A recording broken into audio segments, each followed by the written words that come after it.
আচ্ছা, আজকে যে ফর্মুলাটা দেখবো সেটার নাম হচ্ছে count count A count if count blank. Count শব্দের অর্থ গণনা করা, আর এই গণনারই চারটা ধাপ এইটা। যেমন আমরা সাম মানে যোগ করা বা সংখ্যা জানছিলাম, যেখানে সামের তিনটা ফর্ম দেখছিলাম, আমরা কাউন্টের চারটা ফর্ম আছে এবং কিভাবে কাজ করে সেটা দেখবো এই বক্সগুলোর মাধ্যমে।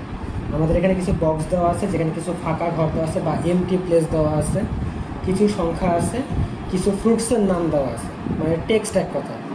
আবার কিছু একদম পরিপূর্ণ ফাঁকা আছে। এই চারটা কীভাবে কাজ করে সেটাকে দেখব। প্রথমে আছে কাউন্ট। কাউন্টের মানে গণনা করা।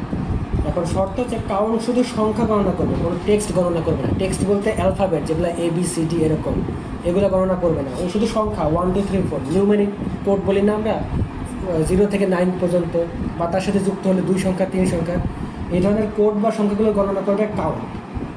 এখন যদি প্রয়োজন পড়ে যে আমাকে অ্যালফাবেট গণনা করতে হবে, যেমন অ্যাপেল কয়টা, অরেঞ্জ কয়টা, এরকম যদি গণনা করতে হয়, তখন আমাকে লাগবে হচ্ছে কাউন্ট এ। এই এ অতিরিক্ত এটা মনে করেন টেক্সটের জন্য। আমরা যে টেক্সট কালারে এ দেখতাম না, লাল রঙের ছিল যখন ওয়ার্ড ফাইলে করতাম, ওরকম এটা দিয়ে মনে করবেন যে কাউন্ট এ মানে হচ্ছে সে টেক্সট গণনা করবে, সেটার জন্য। এবার আসছে কাউন্ট ইফ। কাউন্ট ইফ হচ্ছে এরকম লজিক্যাল ফাংশন যখন হচ্ছে আমরা কোনো কিছু একাধিক বস্তু গণনা করবো। যেমন আমার এখানে অরেঞ্জ আছে 2বার, তারপরে হচ্ছে অন্যান্য ফলগুলো একবারই আছে, তো এরকম একাধিক যদি থাকে সেইটা বের করতে আমরা হচ্ছে কাউন্ট ইফটা ব্যবহার করবো, যেহেতু লজিক ফাংশন। আর সর্বশেষ কাউন্ট ব্ল্যাঙ্ক, এই যে পরিপূর্ণ 3টা কলামের একটা বক্স, এই বক্সে আমার কতগুলো বক্স এমটি আছে বা ফাঁকা আছে সেটা আমরা গণনা করবো। এখন এইটা আমাদের কখন কাজে লাগে? ধরেন আপনি 200-300 বক্স নিয়ে একটা কাজ করছেন, একটা টেবিল করছেন যেখানে 200-300 বক্স আছে, বা আমাদের এক্সেলে তো অনেক অসংখ্য বক্স আছে, তাই না? কয়টা বক্স ফাঁকা আছে, এই ধরনের যখন তথ্য কাজ করবো তখন আমরা এই কাউন্ট ব্ল্যাঙ্ক কাজ করবো। উদাহরণস্বরূপ আমার এখানে সিরিয়াল নাম্বার কিছু দেওয়া আছে, যে 2 4 6 8, মাঝখানে তো অনেকগুলো ফাঁকা, কয়টা ঘর আমার এমটি আছে সেটা আমরা গণনা করতে হলে কাউন্ট ব্ল্যাঙ্ক দিয়ে করবো। গণনা করার পর যদি দেখি যে আমার এতগুলো ঘর এমটি, সেখানে এমটি ঘর বলতে আমরা অন্য কোনো সংখ্যা বসিয়ে কাজ করতে পারি। তো এই ধরনের কাজগুলোর ক্ষেত্রে গণনার কাছে আমরা কাউন্ট ফর্মুলাগুলো ইউজ করি। এবার একে একে করি। প্রথমে আসছে কাউন্ট। আমি এই বক্সটা রেডি করে রাখছি অ্যান্সার দেখানোর জন্য, আপনারা যে কোনো বক্স নিয়ে করলেও করতে পারেন। তো আমি কাউন্টের এখানে আসলাম, একদম ইজি ফরম্যাট, একদম ইজি সূত্র, এটা ভোলার মতো না। যথারীতি আমরা সমান চিহ্ন দিয়ে অর্ডার দিই এক্সেলকে যে আমরা কোনো কিছু করবো, দিলাম। সূত্রের নাম কি? কাউন্ট। লিখলাম COUNT, কাউন্ট, ট্যাব বাটন দিয়ে অ্যাপ্লাই করলাম। কাউন্টের কাজ কি? গণনা করা। কোনগুলো? শুধু সংখ্যাগুলো। আমি এই ঘরটা পুরোটা সিলেকশন করে দিলাম যে এই রেঞ্জের ভিতরে বা এই এরিয়ার ভিতরে যতগুলা সংখ্যা আছে, কয়টা সংখ্যা সে আমাকে বলে দিল।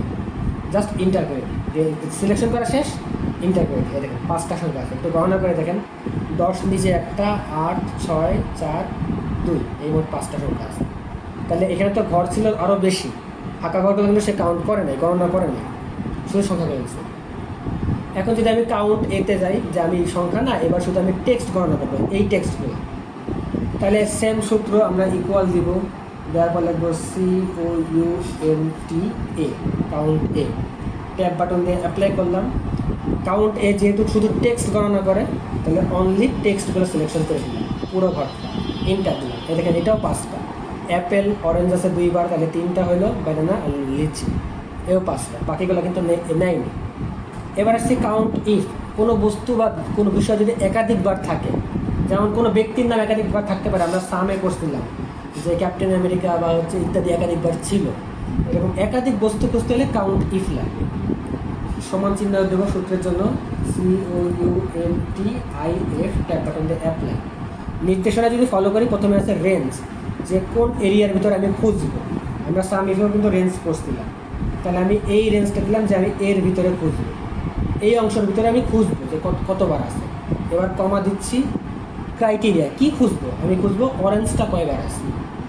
তাহলে প্রথমে রেঞ্জ হিসেবে পুরো বক্সটা দিলাম, পরবর্তীতে ক্রাইটেরিয়া বা কী খুঁজবো, চাহিদা হিসেবে অরেঞ্জটা দিলাম।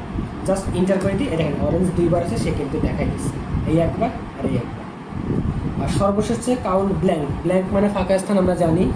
ইকুয়াল দিব COUNTBLANK দিলে চলে আসছেন, ট্যাবটা কিন্তু অ্যাপ্লাই করলাম, কাউন্ট ব্ল্যাঙ্ক আসলো।